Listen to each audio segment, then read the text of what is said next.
प्रतिफल ये आया कि ज्यादातर लोग आर्थिक रूप से कमजोर वर्ग के लोग भी आज प्रतिनिधि बने हैं। आज उनका बहुत ज्यादा समस्या हो रहा है, आज वो काम करने में काफी कठिनाई हो रही है, आज उनका पेट का भूख, बच्चों का भविष्य, आज जब जिला में उनको जाना होता है, प्रखंड में जाना होता है, उनके पास वो राशि नहीं होता है, वो किसी दूसरे पे आश्रित हो जाते हैं। हम ये कहना चाहते हैं कि आज महोदय, आज यहाँ पर हम लोग सब मिल करके जिस चीज के लिए चिंता कर रहे हैं, नहीं हो गया। माननीय सदस्य कंक्लूड करें जी।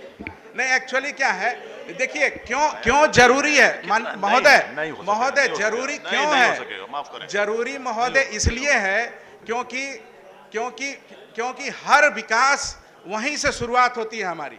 हम आज जो भी करेंगे, हमारे विकास धरातल पे पहुंचने के लिए बहुत मजबूत कड़ी है, आपका रक्षक है, वहाँ सरकार का वो रक्षक है।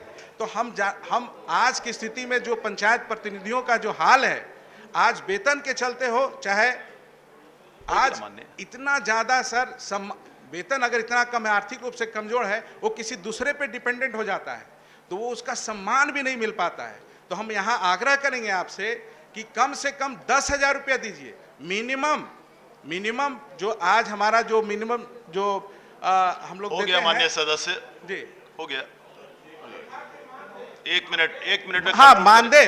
और महोदय एक सेकेंड, जो हमारे उप मुख्यमंत्री जी का जो संकल्प है कि हम 10 लाख नौकरी दें, तो हम इस सदन में मांग भी करेंगे सरकार से कि क्यों नहीं हमारे 1,36,553 जो पंचायत प्रतिनिधि हैं, उनको चाहे कॉन्ट्रैक्ट पे हो, चाहे जो जनता द्वारा जो सर्टिफिकेट दिया गया है, उनके द्वारा जो बहाल किया गया है, जो 24/7 जो जनता की सेवा करते हैं, तो हम क्यों नहीं उनको 10,000 रुपया दे करके अब उनको मजबूत करें। माननीय सदस्य सजदा बाबू, चलिए धन्यवाद।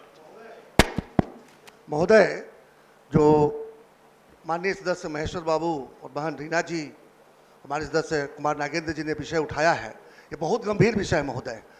पंचायती राज व्यवस्था जो है, वो 3 स्तंभ जो है हमारे संसद और विधानमंडल और पंचायती राज व्यवस्था, ये दोनों जगह जो नियम लागू हैं, जैसे नियमित वेतन, पेंशन और भत्ता की व्यवस्था है, हम लोग उतना काम नहीं करते जितना त्रिस्तरीय पंचायती राज विभाग से जुड़े हुए सदस्यों को करना पड़ता है।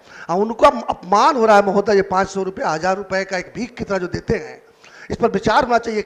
हम लोग उतना काम नहीं करते जितना त्रिस्तरीय पंचायती राज विभाग से जुड़े हुए सदस्यों को करना पड़ता है। और उनको अपमान हो रहा है महोदय, ये 500 रुपये, 1000 रुपये का एक भीख की तरह जो देते हैं, इस पर विचार होना चाहिए। केवल ये 3 प्रस्ताव ही नहीं, पूरी तरह से मैं समझता हूं कि मूल में जाकर विचार करना चाहिए कि क्या उनसे हम सही में ईमानदारी से काम करवाना चाहते हैं, या केवल एक व्यवस्था हमने खड़ी कर दी जिसका नाम रखा गया पंचायती राज व्यवस्था।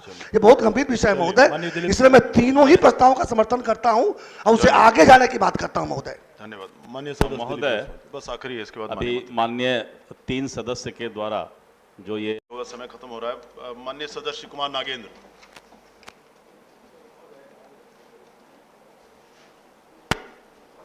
महोदय, उत्तर तो आ गया है, आवाज नहीं आ रही, माइक जरा सही कर।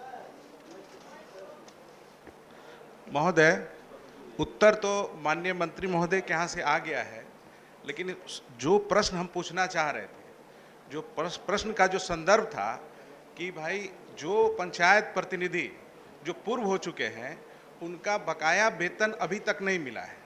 ये हमारे क्षेत्र में लगभग 70% प्रखंड, हमारे पास सूची भी है, जहाँ पर अभी भी 1.5 साल से ऊपर, 16 महीना, कहीं 22 महीना, कहीं 14 महीना से अभी तक उनका जो बकाया राशि है वो भी उपलब्ध नहीं, उनको मिला नहीं है।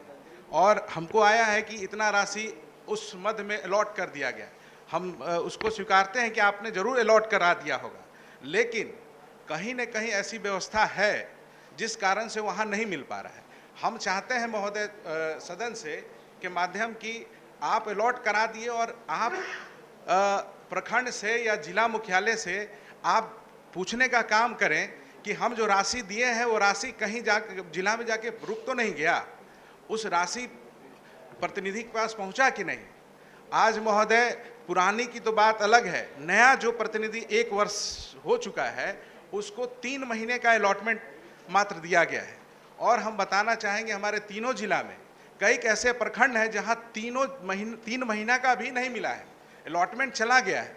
तो वही मैं जानना चाहूंगा माननीय मंत्री से, माननीय मंत्री पंचायती कि राज, कैसे ये पहुंचेगा उनके पास। बताना चाहता हूँ, सारी राशि जो है, पूर्व की भी जो राशि है, जो लोग पूर्व हो गए उनकी भी राशि सारे जिला में जा चुके हैं। कहीं कोई राशि सरकार स्तर से बकाया नहीं है। बकाया यह है कि पहले जिला परिषद से राशि उप आवंटित होकर ब्लॉक में जाता था और बीडीओ उसको भेजते थे। बीडीओ ने समय निकासी नहीं किए, इसलिए वो सारा सिलेंडर हो गया, ऑटोमेटिक सिलेंडर हो गया। सिलेंडर और कुछ ब्लॉक में बीडीओ लोग उस प्रतिनिधि के भत्ता के जगह पर योजना में खर्च करती है। सरकार स्तर से गया, वहाँ पर बिल्कुल ठीक कर रहे, काम नहीं हुआ। इस बार भी 1 बरस हो गया, 22 तक का जितना भत्ता है सारे जिला परिषद में जा चुके हैं, सारा वहाँ प्राप्त हो चुका है। 3 महीना की बात नहीं है, 22 फरवरी तक का राशि जा चुकी है, मार्च का केवल बाकी है। भुगतान में दिक्कत यह हो रही है कि वहाँ पर जिला परिषद के सीईओ के और जैसा कि खुद भी स्वीकार रहे हैं कि सभी जगह पे, ऐसा नहीं कि सभी प्रखंडों में और सभी वार्डों को राशि नहीं गई है, बहुत सारे वार्ड सदस्यों को राशि चली गई है। कुछ एक जगह पे है तकनीकी प्रॉब्लम है कि उनकी खाता जो खुलवानी थी, कई वार्ड सदस्य जैसा कि आपने माना भी कि नहीं गरीब है, तो बाहर कहीं कमाने खाने के लिए चले गए, जिसकी वजह से उनकी खाता नहीं खुल पाई है, इसी वजह से उनके अकाउंट में राशि नहीं जा पाई है। बात यहाँ दूसरा है, मुख्यमंत्री महोदय समझिए। माननीय बैठ जाए। अभी हम सबकी बात सुन रहे हैं, इसको हम तत्काल दिखवाते हैं, आखिर क्यों नहीं उसको पैसा मिल रहा, ये कोई बात नहीं, देखेंगे। ठीक, तारंग